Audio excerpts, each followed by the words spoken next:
à la pensée. Le Seigneur se souvient-il de toi aujourd'hui? Nous pouvons avoir de bons souvenirs et aussi de mauvais souvenirs. Amen. Lequel parmi les deux catégories de souvenirs l'Éternel a-t-il en mémoire par rapport à toi? Est-ce un mauvais souvenir? Parce que si Dieu se souvient de toi moindrement, si c'est un bon souvenir, Dieu il va agir en ta faveur. Amen. Mais si c'est un mauvais souvenir, laisse-moi te dire, Dieu aussi va agir contre toi. Amen. Quand Dieu se souvient de toi et qu'il dit aujourd'hui c'est le jour de vengeance, il ne va pas t'oublier. Amen. Il va très bien se souvenir de toi et c'est la vengeance qui va descendre sur toi. Amen. Le Seigneur se souvient-il de toi? Es-tu aux yeux de Dieu un souvenir de sa colère ou un souvenir qui attire Dieu à agir à ta faveur? Si on regarde après la construction de l'arche, la première fois qu'on voit Dieu se souvenir de quelqu'un dans la Bible, c'est après le déluge. Dieu a demandé à Noé de rentrer dans l'arche, lui et toute sa famille avec tous ses animaux. Noé est rentré. 40 jours et nuits, il a plu. 150 jours plus tard, la pluie n'avait pas toujours cessé. Ils étaient toujours dans l'eau. Alléluia. Il a plu pendant 40 jours et 40 nuits. Et 150 jours que les eaux étaient encore élevées jusqu'aux montagnes. Les eaux ont commencé à baisser, mais à un moment donné, Dieu s'est souvenu de Noé. Amen. C'est dans Genèse 8 au verset 1, la parole de Dieu dit, Dieu se souvint de Noé, de tous les animaux et de tout le bétail qui était avec lui dans l'arche. Et Dieu fit passer un vent sur la terre et les eaux s'apaisèrent. Alléluia. Est-ce que Dieu avait oublié Noé dans l'eau? Dieu ne l'avait pas oublié. Noé avait fait la volonté de Dieu. Mais à un moment donné, Dieu s'est souvenu. Alléluia. Qu'il devait arrêter l'eau, qu'il devait faire baisser l'eau et qu'il devait ouvrir la porte de l'arche. Amen. Après la sortie de l'arche, Dieu a traité une alliance avec Noé et toute la terre. Si on voit encore la deuxième fois, le Seigneur parle de souvenir. C'est dans le livre de Genèse 9, à partir du verset 8. La parole de Dieu dit, Dieu parla encore à Noé et à ses fils avec lui en disant, voici, j'établis mon alliance avec vous et avec votre postérité après vous. Avec tous les êtres vivants qui sont avec vous, tant les oiseaux que le bétail et tous les animaux de la terre, soit avec tous ceux qui sont sortis de l'arche, soit avec tous les animaux de la terre. J'établirai mon alliance avec vous. Aucune chair ne sera plus exterminée par les eaux du déluge, et il n'y aura plus de déluge pour détruire la terre. Et Dieu dit, c'est ici le signe de l'alliance que j'établis entre moi et vous. Et tous les êtres vivants qui sont avec vous pour les générations à toujours. J'ai placé mon arc dans la nue et il servira de signe d'alliance entre moi et la terre. Quand j'aurai rassemblé les nuages au-dessus de la terre, l'arc paraîtra dans la nue et je me souviendrai de mon alliance entre moi et vous. Amen. Dieu se souvient de son alliance. Amen. Dieu se souvient toujours de son alliance. Est-ce que quelqu'un a déjà vu l'arc-en-ciel? Ça veut dire que Dieu s'est souvenu de la terre et il s'est souvenu de nous. À chaque fois que vous voyez l'arc-en-ciel, c'est le Seigneur qui se souvient de la terre. Alléluia. Donc, Dieu, on voit dans la parole qu'il se souvient de son alliance et qu'il se souvient de ses promesses. Amen. Dieu a fait une promesse à Noé. Je vais te sauver, toi et toute ta famille et tous les animaux. Et à un moment donné, pendant que les choses se passent, Dieu s'est souvenu. Dieu a fait une alliance avec la terre. Il s'en est souvenu. Amen. Nous voyons que Dieu se souvient de son alliance à perpétuité et il se souvient de ses promesses à toujours. Quand Dieu promet quelque chose, il s'assure de l'accomplir. Il ne l'oublie jamais. Je ne sais pas ce que Dieu t'a promis, mais crois jusqu'au bout Et tu verras l'accomplissement de cette promesse dans ta vie. Amen. Est-ce que Dieu t'a promis quelque chose, frère Léo? Dieu ne t'a rien promis. Il t'a promis quoi? Partage avec nous. Le mariage, regarde. Amen. On priait pour Déo ici. Déo va se marier.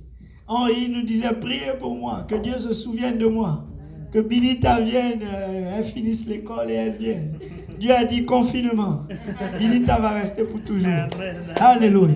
Ça, c'est une promesse. Amen. Et Dieu s'est souvenu de toi. Alléluia.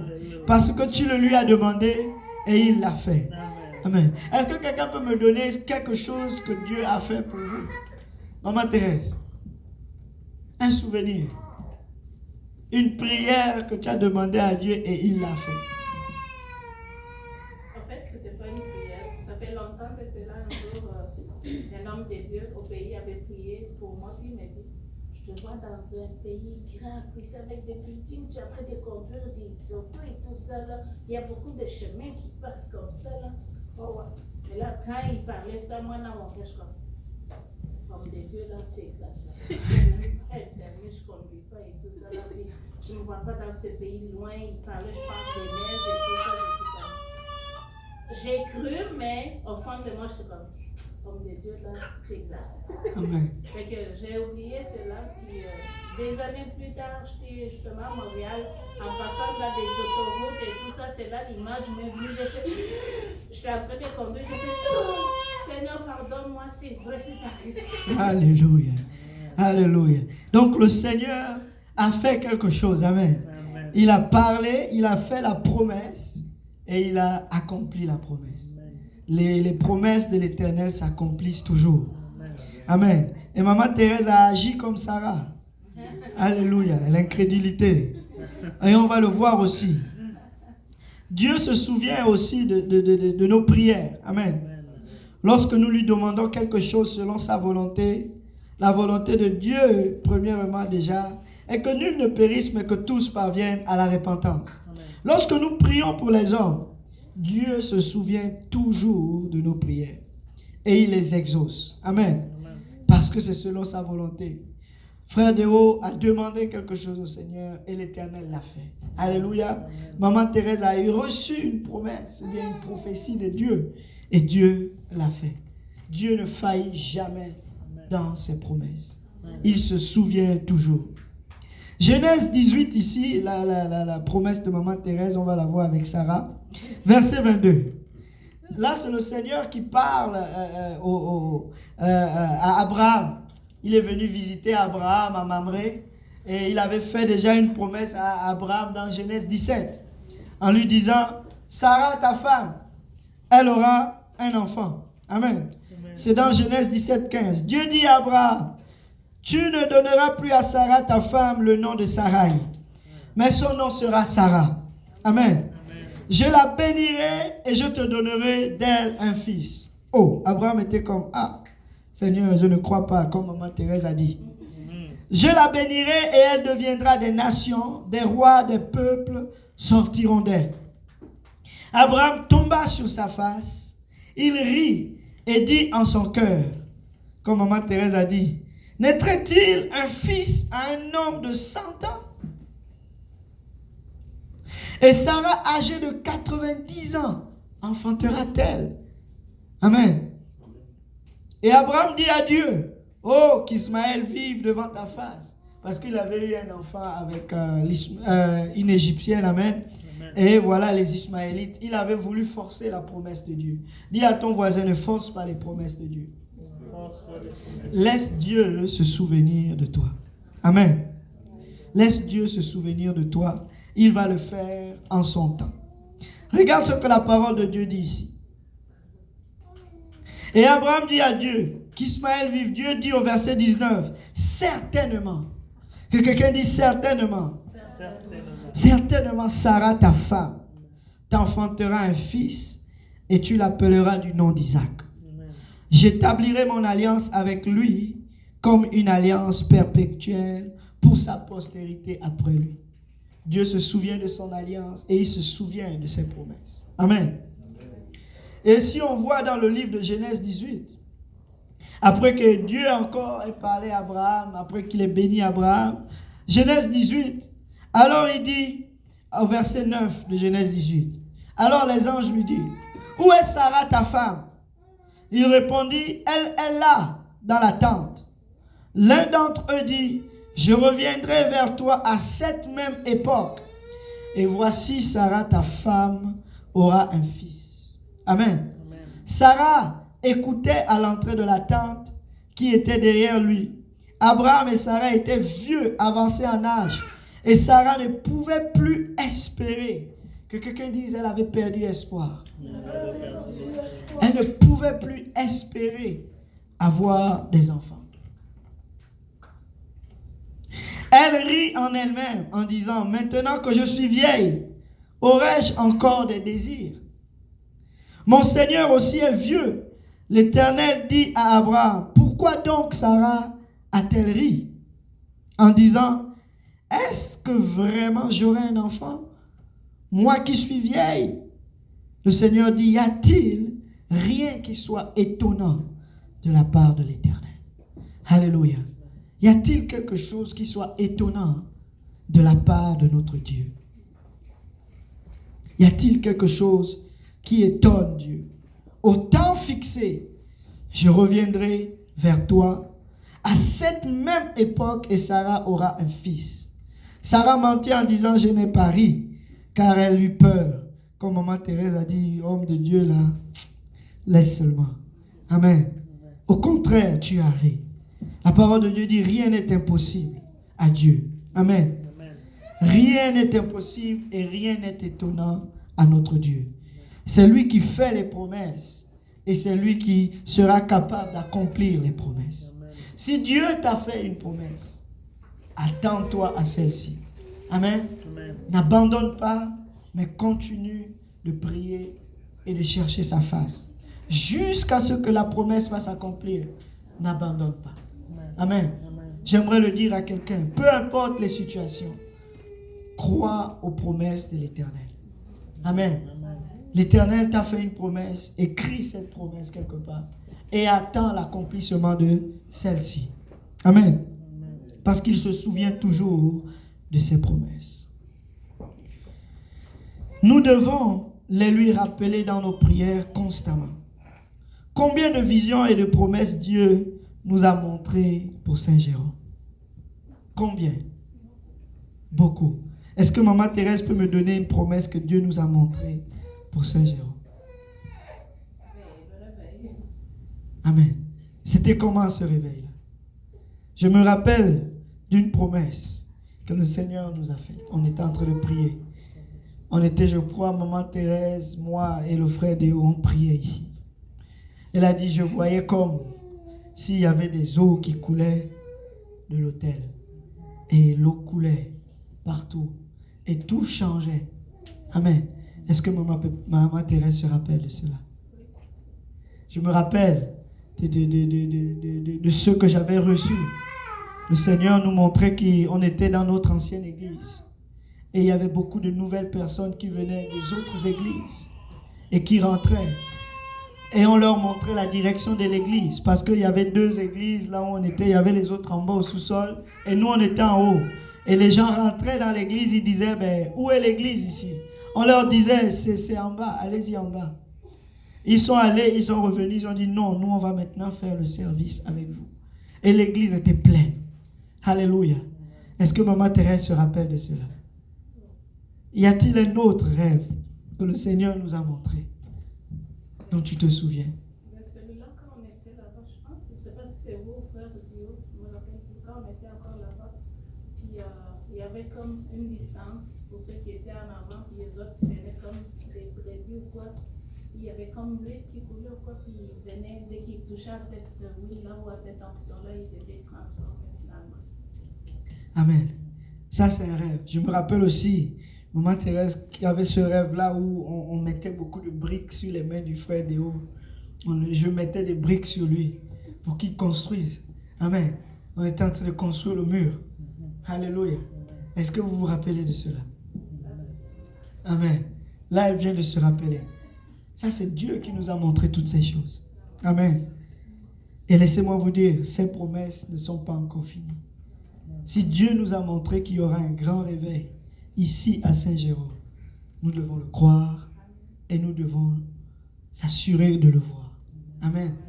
Et si Dieu nous a montré toutes ces choses, laissez-moi vous dire, rien n'est impossible et rien n'est étonnant au Seigneur. Mais il va le faire. Dieu nous a montré qu'il y aura un grand réveil dans cette ville. Et quand on regarde dans le livre de Samuel ici, on voit cette femme que Dieu lui-même a rendue stérile, qui attend un enfant. Amen. Et en attendant un enfant, elle prie. Amen. Et elle prie, et elle ne prie pas seulement une fois. Chaque année, elle priait. Parce qu'elle voyait sa rivale se moquer d'elle tous les jours parce qu'elle n'avait pas d'enfant. Mais elle priait. Elle priait et elle priait. Elle priait à tel point où il n'avait plus de voix. C'était juste ses lèvres qui balbutiaient. On pensait qu'elle était ivre. Amen. Mais elle continuait de prier. Elle continuait de prier. Et c'est ce que le Seigneur est en train de nous montrer ici. Pour l'amour d'une progéniture. Pour l'amour, alléluia, d'avoir des enfants spirituels. Anne a intercédé et l'Éternel lui a accordé ce qu'elle voulait. Mais avant cela, elle a pleuré devant l'Éternel en prière. Avons-nous cette attitude devant l'Éternel aujourd'hui? Nos enfants, est-ce qu'ils sont tous consacrés à l'Éternel? Maman Thérèse, Papa Jonas, nos enfants, nos familles, ils doivent être consacrés. Amen. Je me rappelle de ce rêve où Maman Thérèse voyait ces garçons en train de louer le Seigneur, en train de jouer à tous les instruments comme avant. Ça, ce sont des promesses que Dieu nous a montrées. Amen. Mais il faut que cela revienne. Alléluia. Mais si on ne va pas devant le Seigneur en disant Seigneur, fais-le. Si on n'a pas d'amertume dans nos cœurs, laissez-moi vous dire, ces promesses ou bien ces souvenirs que Dieu nous a montrés ne vont pas venir à l'existence. Amen. Je me rappelle de Maman Diane qui avait un problème avec ce monsieur-là, monsieur Christ ici. Amen. Ses moyennes n'allaient pas bien à l'école. Les moyennes étaient mauvaises. Elle venait ici chaque matin. Elle venait prier. Elle venait prier pour que le Seigneur aide son enfant à retenir les choses à l'école. Amen. Et qu'est-ce que le Seigneur a fait? Le Seigneur s'est souvenu d'elle. Et aujourd'hui, tu as maintenant des bonnes moyennes. Hein? Alléluia. Gloire au nom du Seigneur. Je me rappelle de cette maman Thérèse qui priait contre ce bâtiment de prostitution ou de quoi qui était en face de sa maison ici. À chaque fois qu'elle passait là, elle priait. À chaque fois qu'elle passait là, elle priait. Elle priait. Et qu'est-ce qui s'est passé? Qu'est-ce que Dieu a fait? Mais Dieu a fermé. C'était plus... En fait, c'était un bâtiment les bars nudistes, c'est ça qu'on appelle? Entre choses comme ça, des danseuses nues. Amen. C'est qui me choquait parce que quand je donnais une adresse à quelqu'un qui venait chez moi, la référence était à côté du bar des danseuses nues. Et là, ça me choquait. Là, je commençais à passer chaque jour, j'ai prié, j'ai jeté là-bas les flèches, j'ai fermé. Par la foi, j'ai prié des années, j'ai passé, j'ai prié, aller-retour, partout. Jusqu'à ce qu'un jour, je vois fermé. Je suis comme, oh waouh, merci Seigneur, enfin l'adresse a changé. Amen. Là, aujourd'hui, c'est un hôpital vétérinaire. Alléluia. Un hôpital vétérinaire. Même ça aussi, je pense qu'on doit encore prier. Parce que les animaux, vraiment... Alléluia. Amen. Mais si Dieu est capable de se souvenir de nos prières, combien de fois va-t-il se souvenir du réveil qu'il nous a promis à Saint-Jérôme? Alléluia. C'est Dieu qui rend fécond, mais c'est aussi Dieu qui rend infertile. C'est Dieu qui endurcit les cœurs, mais c'est aussi le même Dieu qui enlève la pierre dans les cœurs pour donner un cœur de chair. Voici ce que le Seigneur nous demande de faire. Nous devons prier pour que Dieu enlève la pierre dans les cœurs, dans nos cœurs et dans le cœur de nos enfants, ainsi que celui du peuple de cette ville. Ça ne vous fait pas quelque chose de savoir que nos enfants sont exposés au mal chaque jour à Saint-Jérôme ou bien dans les Laurentides? Ce n'est pas une ville de référence. Amen. Ce n'est pas Saint-Jérôme, ce n'est pas une ville de référence. Si vous lisez les nouvelles, chaque jour il y a un meurtre, plus qu'à Montréal même. Saint-Jérôme est pire ou plus grave que Montréal. Amen. Pourquoi? Parce que l'Éternel nous a positionnés dans ce lieu pour que nous changeons l'atmosphère spirituelle. Mais cela ne peut pas changer. Nous ne pouvons pas ramener à la mémoire de l'Éternel ces choses si nous ne prions pas. Amen. Nous devons être comme cette âne qui allait devant le Seigneur, dans la maison de Dieu. Seigneur, souviens-toi de moi. Souviens-toi de moi. Donne-moi un enfant. Nous devons ramener au souvenir de l'Éternel. Seigneur Jésus, souviens-toi de nous. Souviens-toi de toutes ces promesses. Souviens-toi de ce que tu nous as dit, que tu feras dans nos vies. Dans le psaume 51, nous l'avons lu hier. Ô Dieu, au verset 14, Dieu de mon salut, délivre-moi du sang versé, et ma langue célébrera ta miséricorde. Ça, c'est David qui prie au Seigneur. Il dit, Seigneur, ouvre mes lèvres et ma bouche publiera ta louange. Si tu eusses voulu des sacrifices, je t'en aurais offert. Mais tu ne prends point plaisir aux holocaustes. Anne allait. Ils offraient des holocaustes et des sacrifices à l'Éternel. Mais Dieu n'a pas agréé ces holocaustes et ces sacrifices qu'elle a offerts. Ce n'était pas ce que Dieu recherchait dans Anne. Amen. Amen. Chaque année, elle y allait. Mais il y avait une seule chose que Dieu attendait de Anne, qui était un sacrifice qui lui était agréable. C'était le cœur contrit et brisé. Quand elle avait de l'amertume dans son cœur, laissez-moi vous dire, c'est là où Dieu a exaucé. Le désir d'Abraham, c'était d'avoir un enfant. Alléluia.